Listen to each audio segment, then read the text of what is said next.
Chancellor, you've made it clear already in today's evidence how much you value the work of the Office for Budget Responsibility, the IMF and the independent economists who helped sort of frame the UK guardrails effectively.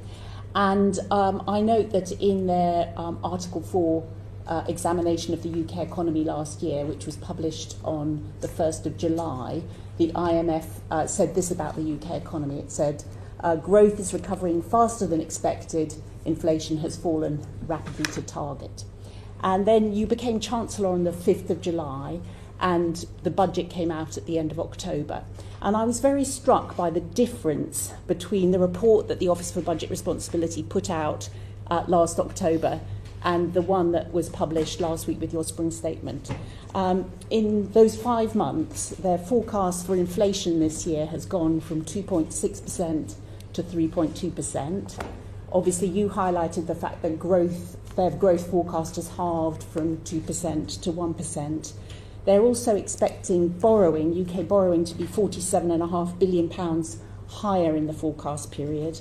They're expecting unemployment to go from 4.1% to 4.5%, despite the welfare reforms that were announced alongside the spring statement.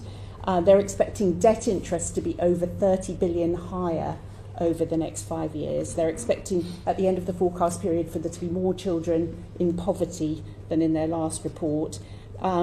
This is also awful April. Bills are going up for households across the country. We've got tariffs that are no doubt being announced later today. I just wondered to what extent you recognise now that business confidence and consumer confidence took a real hit after your budget in October. Well, you started by talking about the IMF, and the IMF were very supportive of what we did in the budget last year to put the public finances back on a firm footing. And they were also very supportive of the fiscal rules that we announced, both to bring stability to the public finances but also to unlock private investment. So I was very appreciative of the support both from Kristalina Georgieva and Gita Gopinath at the IMF for the work that we are doing to bring stability back to the economy, and through our modern supply side approach to bring growth back. And you mentioned the OBR forecasts around growth for this year. Well, as you will well know, the OECD and others have downgraded a range of countries in the G7 and the developed world.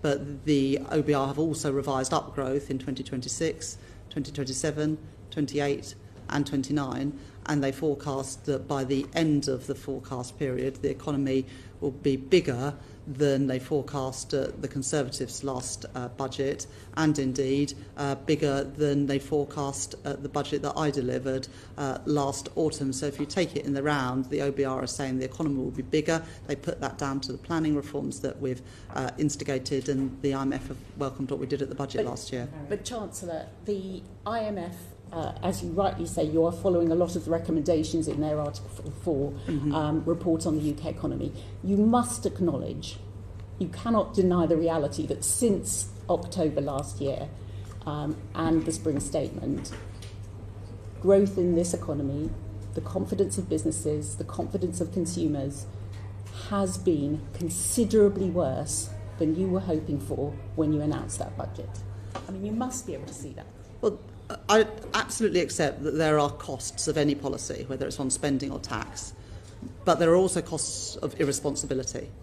And just imagine if last October I hadn't have taken the action that we did to put the public finances on a firm footing, to put more money into the NHS, which has seen for 5 months in a row NHS waiting lists fall, and 2 million additional appointments in the National Health Service, reducing those record waiting lists that were bequeathed to us by the previous government.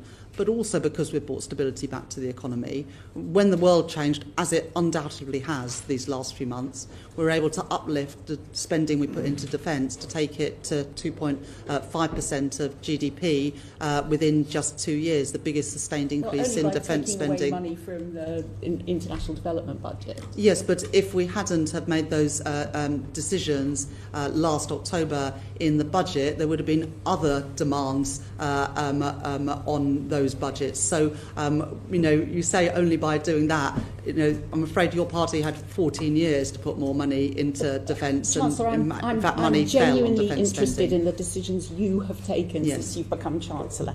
And what I'm not hearing is, in terms of these economic statistics since your budget last October, is anything that has got better in terms of these economic numbers.